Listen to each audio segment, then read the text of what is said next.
Good day, listeners, viewers, those of us joining us by YouTube, radio, television, or one of the major distribution channels. I am your host, Phil Henderson, here with another exciting and informative episode of Talking TVET.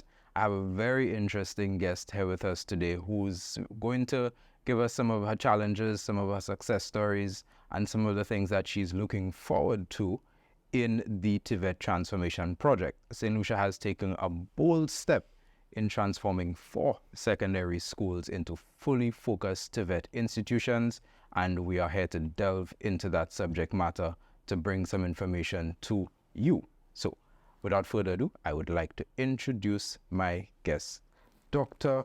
Madgerie Jameson-Charles. Thank you for joining me. Doctor, do I say Dr. Jameson-Charles? Do I say Dr. Madgerie Jameson-Charles? Do I say Dr. Charles? Jameson-Charles. Jameson-Charles. All right, thank you. So this is my first time meeting you. Yeah. Very excited to meet you. Thank you. Those who have, the team who has helped prepare us for this episode have said nothing but good things about you, and that even in your professional capacity, which we'll get into in a little while, you have remained an advocate for the TVET project, and we'll find out, what value you see in that. So I'm looking at your bio, and it says you are a prominent educator from Saint Lucia, recently appointed as principal of the South Louis Community College. So I'm sure some of your faculty members and students would be happy to see you here in a different platform wearing a different hat. You have extensive academic background, holding a bachelor degree of science in psychology from UWI, master's degree in education for employment from the University of Sheffield, and a PhD in education, learning and instruction in higher education from the University of Otago. Am I saying that correctly?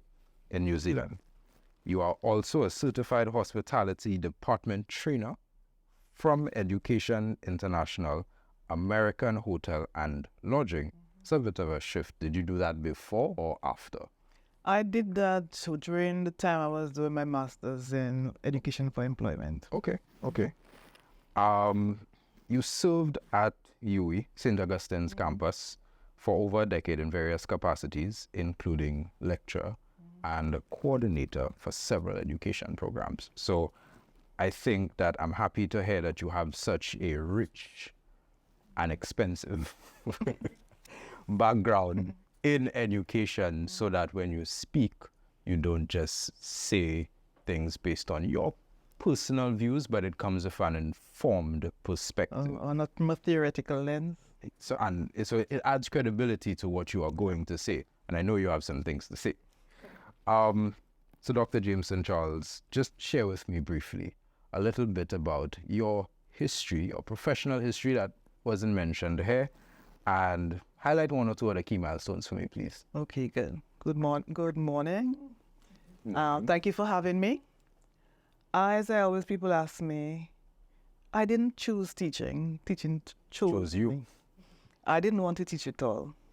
I was excited about working, growing up, working on the Cunard, doing hospitality things and stuff, and my parents said, no, I can't do that. I saw and they told me, do something safe like nursing or teaching. I said, no, I want to do either of this. I need to go on the sea or on the land or in the sky. And then they said, no, stay grounded. So on the 1st of March, 1980, I got a call from one of the nuns at Ave Maria Primary School to hold on for somebody for 3 months. And I said to my mommy, I don't want to teach. She said, only 3 months, go. So still 3 months, 1980.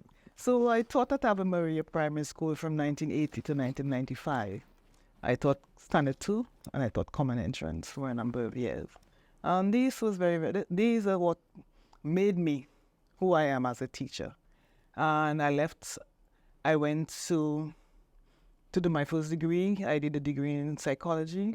And when I returned, I came back. I went to work at the Entry Post Secondary School as a school guidance counselor. I was a guidance counselor there from 1998 to 2006.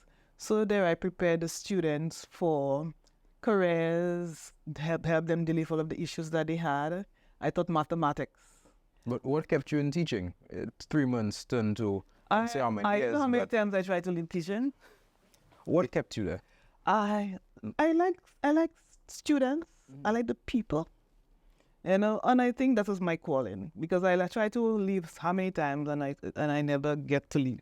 And you are currently the principal. And right now I'm the principal. Which is a big hat to wear. You have a very lovely hat. It matches our outfits. Yeah, we coordinated, Are we using the green from TVET? Yes, the V in TVET is right. So yeah, we're representing the brand. So we're representing the brand very well. Okay? Yeah. But yeah, so that kept you in teaching those initial 3 months, and then many challenges and milestones. Yeah, milestones, yes. And then I went to New Zealand. I went to do my PhD there, and then I also taught. I taught at the University of Otago. I taught, and I also volunteered as a counselor for student support.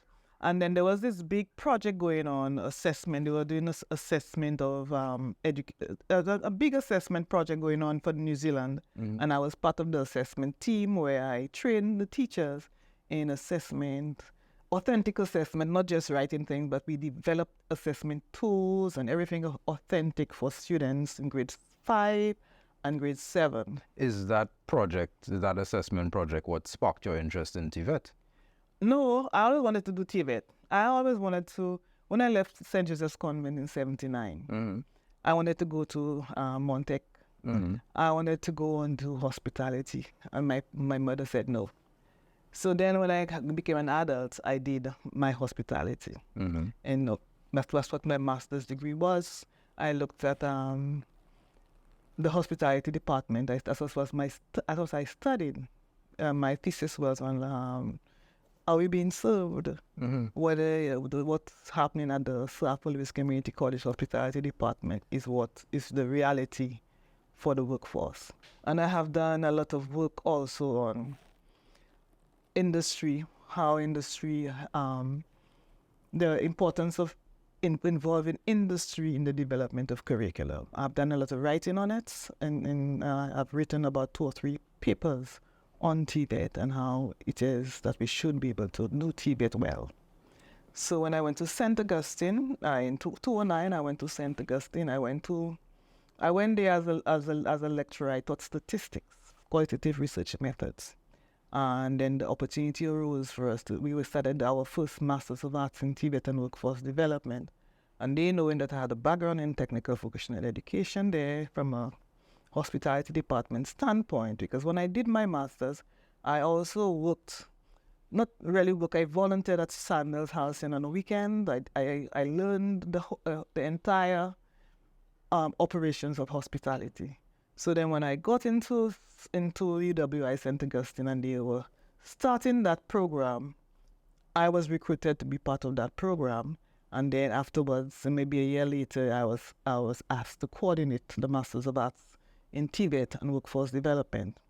And during that time, there was a European Union project for Belize to develop the capacity of TVET instructors in Belize. So then I prepared and I worked on 2 programs for the Belize. For Belize, via St. Augustine, we look at a certificate in leadership for TVET instructors and TVET leaders, and also a postgraduate diploma in competency-based education for TVET instructors. And then I've been working with TVET as a TVET person, as a TVET in higher education. I've been working with TVET teachers since 2010. Okay. That's quite a colorful history. I'd want to ask you a little bit more about how you are now marrying TVET with the role that you serve in SALCC and how you're integrating TVET into that school. Not that what you had done before was not significant, but what it led you to. I think everything that you went through put you here for this, and how you are impacting students at such a critical, every education level is critical, but that cusp of energy and age level is they are not yet adults, but they are pre-adults, and this really sets the foundation for the rest of their life if they had not made up their mind as to what trajectory do they take later on. Could you tell me a little bit about the CVQ, which is the certification offered by the TVET focused institutions? Is it recognized at the South Louis Community College? Okay, let us just talk CVQ first before talking about the recognition at South Louis Community College. CVQ has been there for a while, but it has not been embraced. Because one of the things I think about when I talk CVQ is that we have not adequately educated our people as to what the CVQ is and how CVQ is going to enhance the learning of our students. What has happened in the past since we start talking CVQ is that people think that if I am at a particular secondary school, I shouldn't do CVQ. A CVQ is a Caribbean Vocational Qualification. This is a qualification that enables students to be able to work in industry or in a particular job, in a particular occupation. So it is based on occupational standards. Now we as Caribbean people, we have developed these standards based on a job. And from this job, we have developed the tasks. For example, you as a journalist, if we have to develop a CVQ for journalism, we have to find out what are the tasks that are associated with your particular job. And then we develop into subtasks. And then we find out exactly what is needed for us to develop that particular standards. Because what is we doing? The CVQs are standards that are available and that are accepted throughout the Caribbean. So if I have a CVQ in building construction or whatever, and I take this level 1 or level 2 or level 3, each level has a different is different. And so for level 1 would be for entry level people. Level 2, people who not just really entry level, but they can work on their own. And level 3, supervisory level. It goes up to a number of levels, up to each level represents something more advanced. So level 4 is at the bachelor's level. All right. Mostly level 4 CVQ would be equivalent to bachelor's level, right? And as it progresses. So people have to understand what the CVQ is first. So what about this thing about one CSEC being compared to one CVQ? No, how does that work? We cannot compare CSEC for CVQ. These are two different beasts, two different entities. You're doing maths as a CSEC. But a CVQ, as I said to you, is an amalgamation of different, units, different subject areas, and so on. So let us say I'm doing a CVQ in crop production. I'm not doing just crop production. There are a number of units that we have to do because it is competency-based. So they would be doing the maths, they would be doing the life skills, they would be doing the employability skills, and all of these different things, which we talk it from when I talk from a competency-based standpoint, I'm talking about the knowledge, the skills, and the attitude. And one of the things that we as, not just Saint Lucians, who say, okay, he's not academically inclined, so let him do a CVQ. That is the biggest mistake, or the biggest error that we could ever make in education. What does it mean to be not academically inclined? That is the question I usually ask people when they say that to me. Because everybody can work, but everybody works at a different pace or different time. Because we have some late bloomers. They may not be able to grasp the maths and the English at a particular time. They may have issues, they may have learning disabilities, they may have psychological issues at home that prevents them from learning. From an educational psychology standpoint, the conditions of the learning environment is what determines how students learn. So some of my students, I've been teaching I'm in education for 44 years. Some of my students who I saw who have been who have not been able, who were not doing what the maths and the English and stuff. Now I'm seeing them, they have grown and they have, because they were late developers. So sometimes we box our students because, okay, you go and learn a trade, or you go and learn this and that and the other. But TVET is knowledge in action. So if you do not know the knowledge, if you don't have the knowledge, you will not be able to transfer the knowledge into the skill. All right? So we need to debunk that myth that the non-academically inclined people go to TVET. That is wrong. TVET needs higher order level thinking. Because for me to be able to move from the knowledge to the skill, I need to understand what is happening with that, for me to be able to transfer the knowledge into the skill. And then I need to have that attitude to be able to be competent. Yeah, I'm sure you've heard people say, this is a good doctor, but. Or this is a good lawyer, but. So he has the knowledge, he has the skill, but he doesn't have missing something. Yeah, because you mentioned the knowledge, skills, and attitude. So therefore, he's not yet competent. He may have the knowledge, brilliant. Brilliant mechanic. Something is missing to make him competent. It's the three-pronged approach. Now, let us go back to the question you asked me about the CVQ at St. Lucia Community College. We are now working on how we are going to do that, because we know how important it is for us to, we have what they call prior learning, PLAR, where you have prior learning. Some people may come in, they may have the skills and they may have experience working in a particular area. So we have to find out what is happening, where they are at, and so on, what are the experiences that they have, and what are the gaps for us to be able to look at it.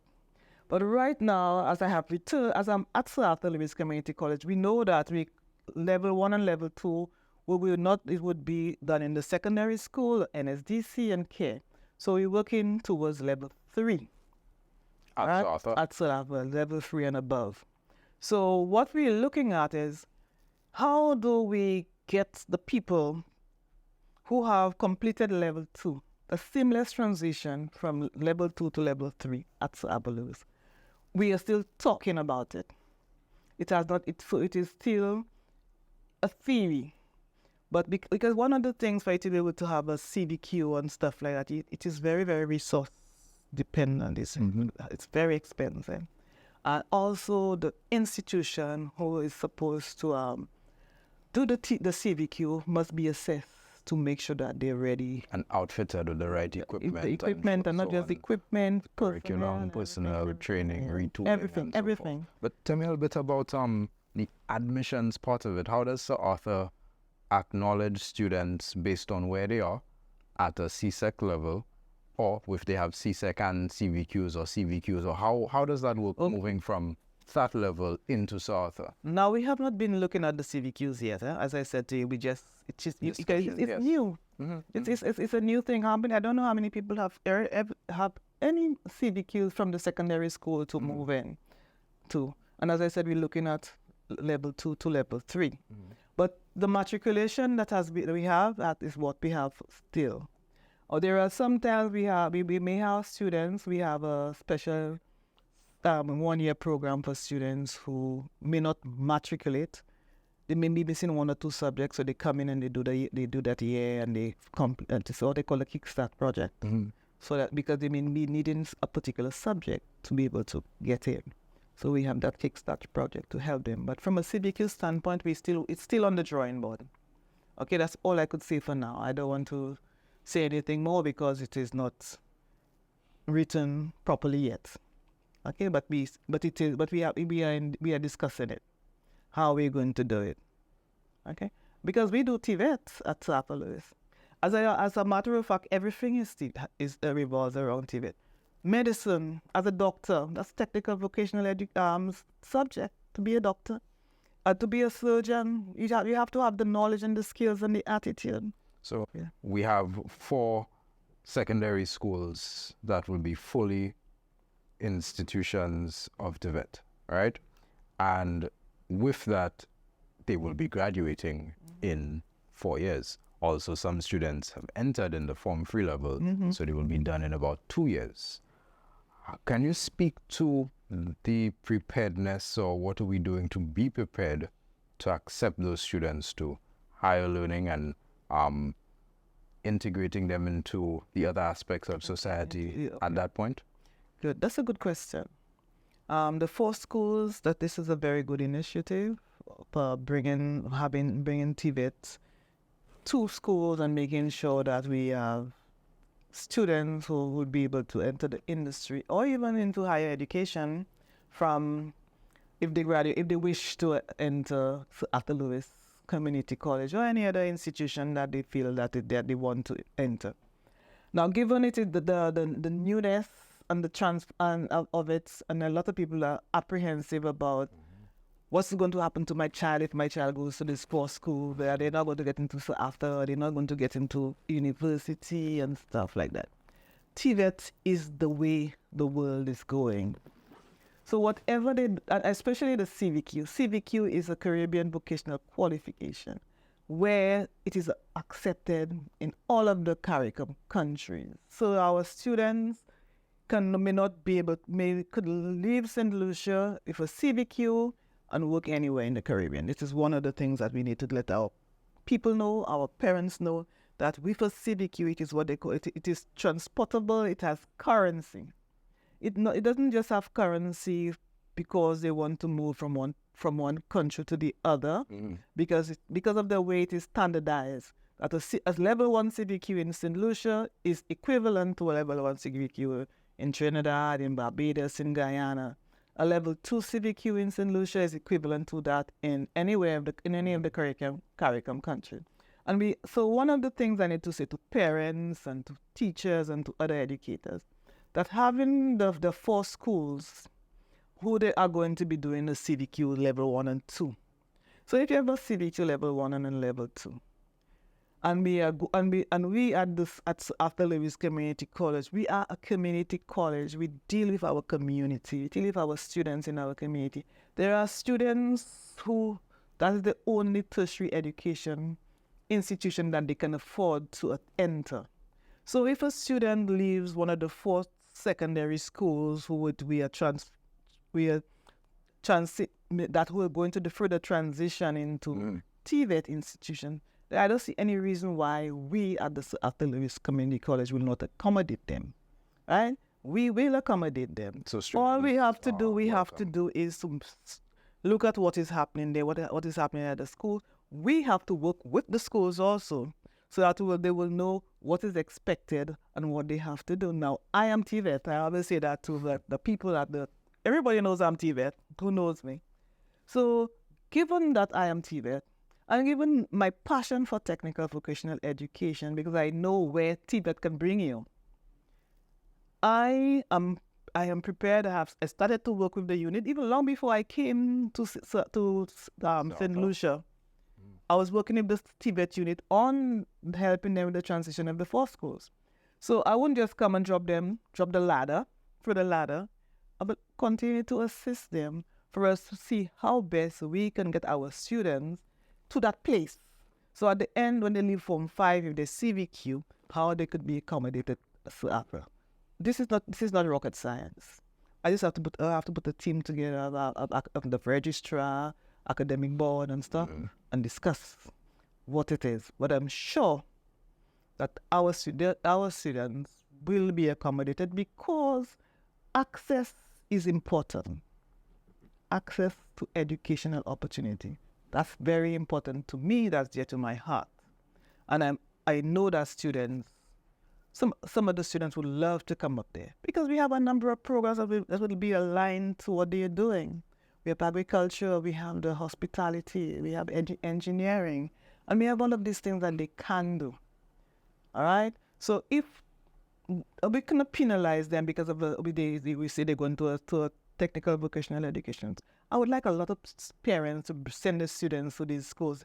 It not just helps them from an academic standpoint, it helps them from a holistic standpoint. Because what they would get is not just the knowledge.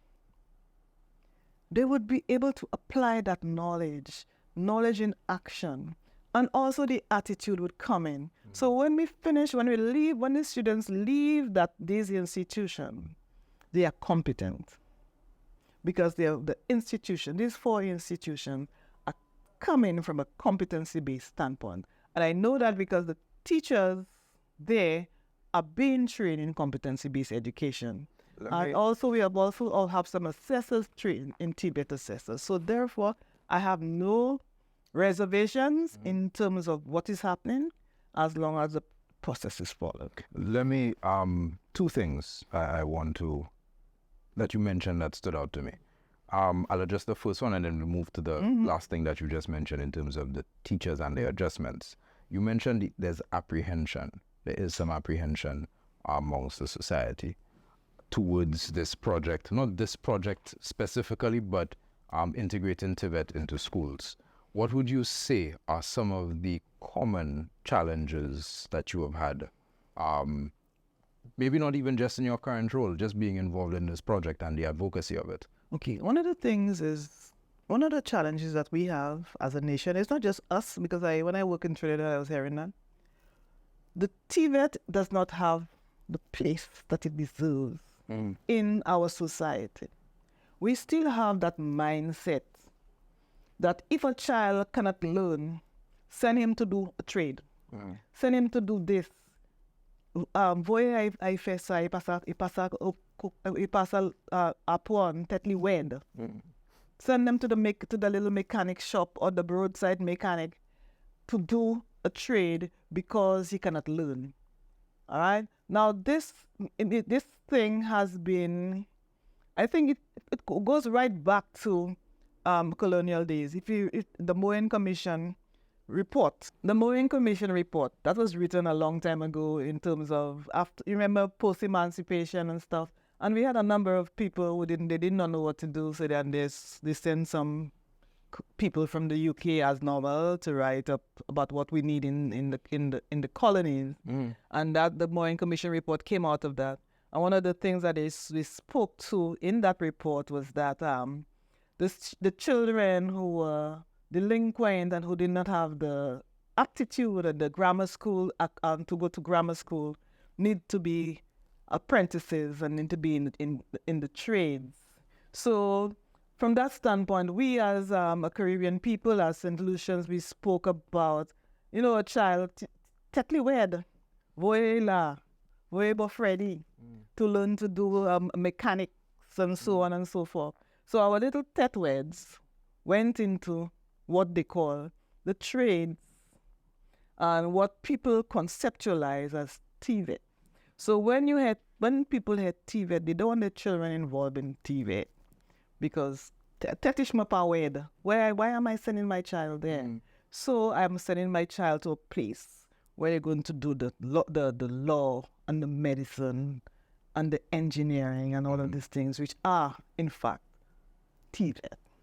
Because TVET needs higher order level thinking, all right? Because we cannot change from knowledge to skills without being able to understand. I remember when I was at St. Joseph's Convent and I did cookery.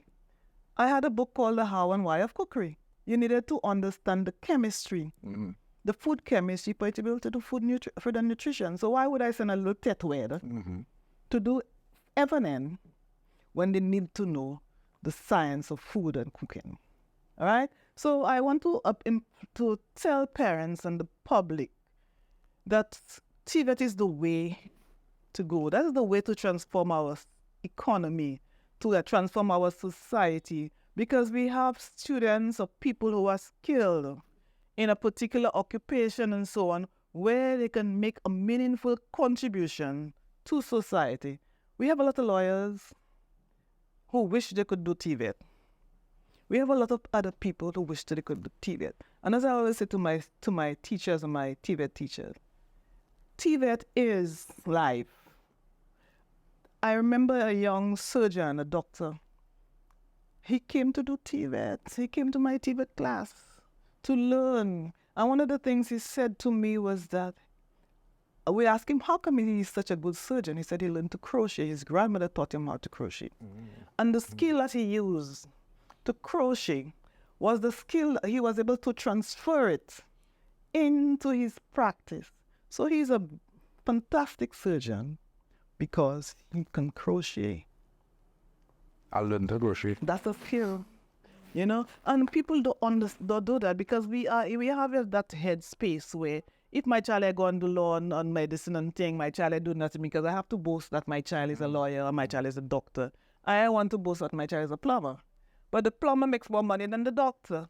The plumber makes more money than the lawyer. You know how hard it is to find a good plumber and a consistent one? Let me tell you, for a plumber to come to your house, you have to they come and they look at it, they look at something and they pay and you pay them a consultancy fee, and then they give you they give you a list of things that they need, and then you will have to pay them per hour, and this is important, and not just the plumber. And we have a shortage of these people because we saying that, you know, my child, I want to do that. That is what we need. We need our people when we need to remember that they're not Tetweds. Because when they come up to Arthur Lewis Community College to do these things, they have to do the maths, they have to do the science, they have to do the English, they have to do the physics and all of these kind of things. Because we cannot compartmentalize STEM and say this is STEM and this is TVET. There is what they call a symbiotic relationship between STEM and TVET because you need to understand the science of whatever you're doing. I spent some time in Germany, at the Chamber of Commerce. Each of the little counties in Germany, they have their Chamber of Commerce and they have the dual system. And the dual system is working fantastic. But it has been working it's about 100 years old and stuff like that. Where TVET is it. People send their students to work they go into to do the knowledge, the content areas part, and then they work in industry. And the industry identify who they take. And then so let's say Audi or BMW. Okay? They want 10 people. These 10 young people are sponsored by BMW. And the place where the dual system where I spent about 2 or 3 months, the BMW would then give the college a car. That is the car I want the students to work on. So they learn the theory, how the BMW works and whatever the electronics part, the computer parts and stuff. So for 2 days they're in school, and the next 3 days they go into the factory to work. All right, that's TVET. We have vehicles now. We don't have a trend to do auto mechanics because that is grease. That's a grease monkey again. I could give you an example. When I was in Trinidad, I had a Toyota Hilux and the power steering went bad. So I called the mechanic. I say, I need some power steering fluid. The guy said, power steering fluid, you just need a battery. I said, I need a battery. He said, we don't use power steering fluid and that again. Huh? It's a battery you need. Go change your battery. I had to buy a new battery. When I changed the battery, everything was okay. So now we can't take our children, our cars, our brand new hybrid cars and bring it by the roadside mechanic. The students have to be able to do that, to learn the science, the computer technology in terms of the cars, in terms of what is happening. Because right now, all of our things, electronic, you know. You could stay here, use your cell phone and start your washing machine. Okay? You could do everything from there. So who's going to do that? Okay? Right now we have lecturers.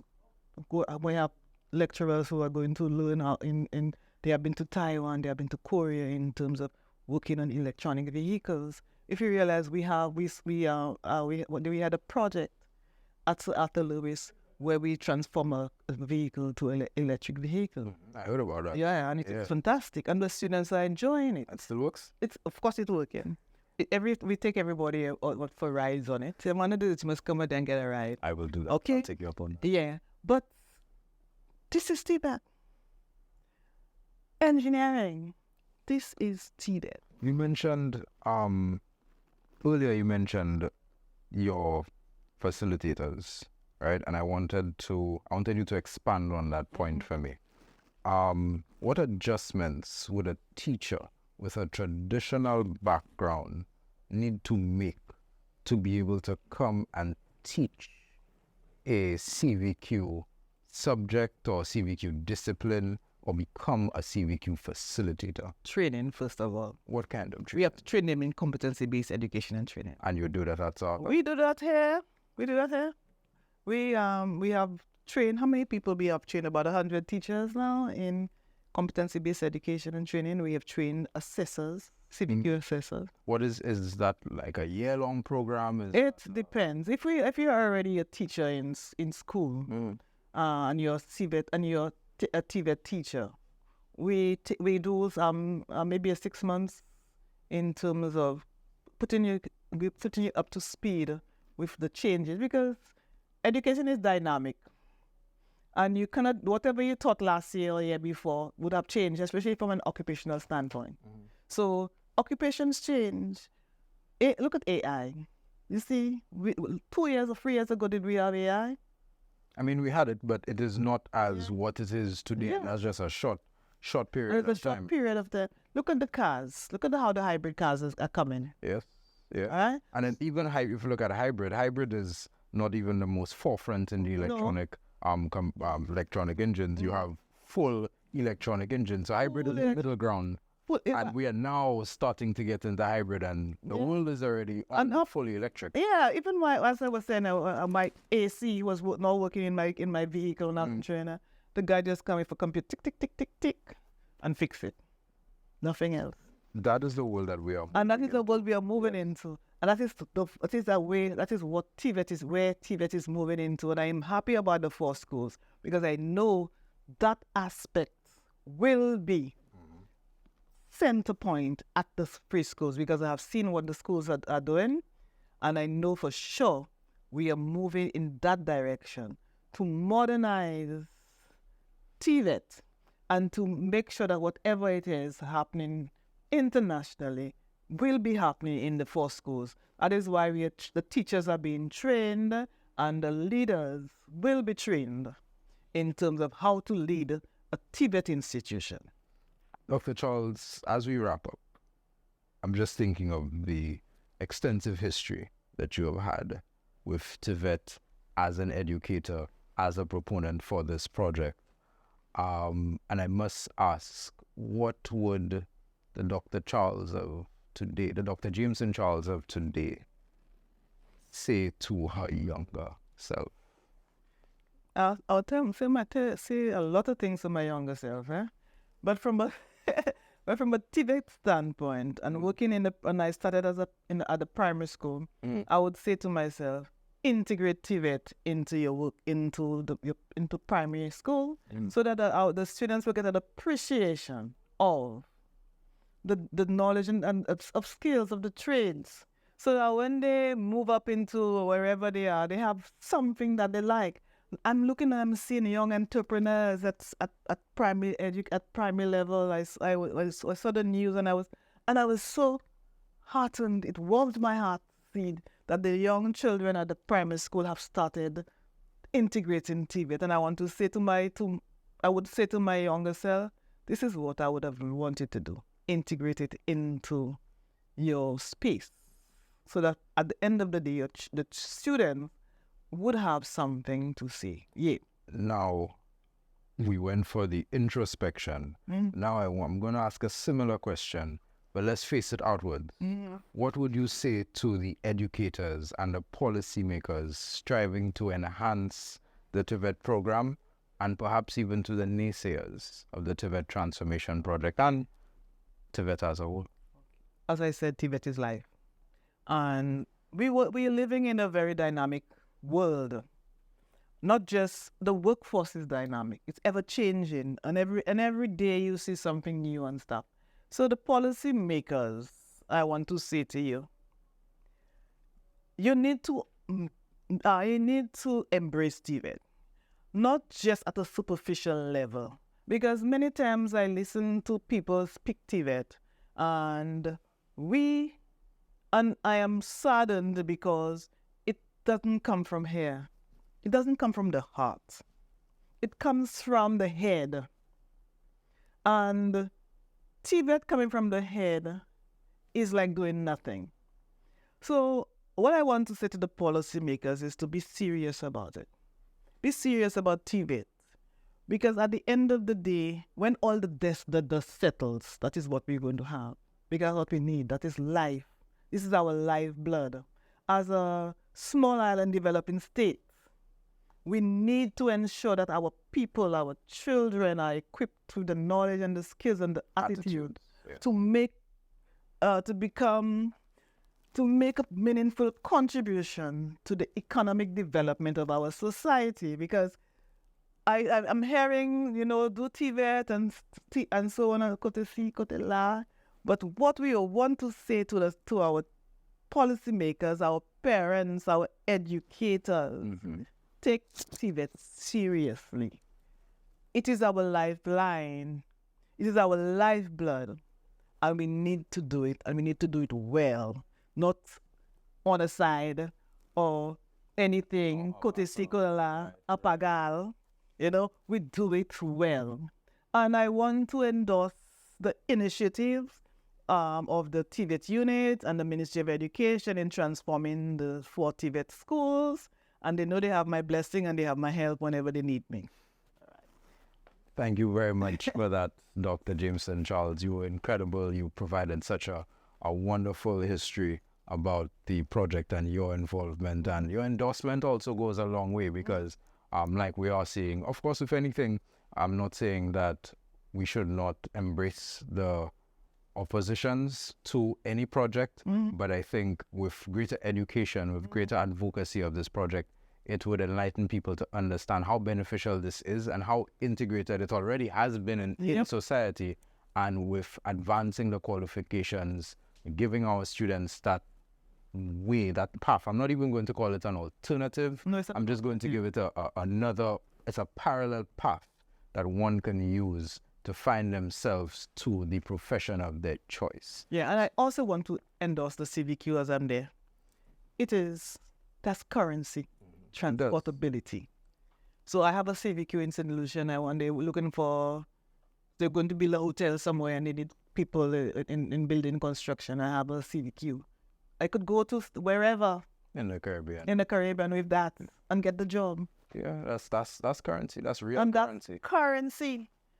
Okay, when we need to embrace that as a people. We do. Hopefully, with your message here today, more of us would be looking into this and seeing how we can fit it in our lives. Yep. If it is the right path. And make sure you get your children involved in. Oh, of course. Right. Of course. Good. Of course. Thanks.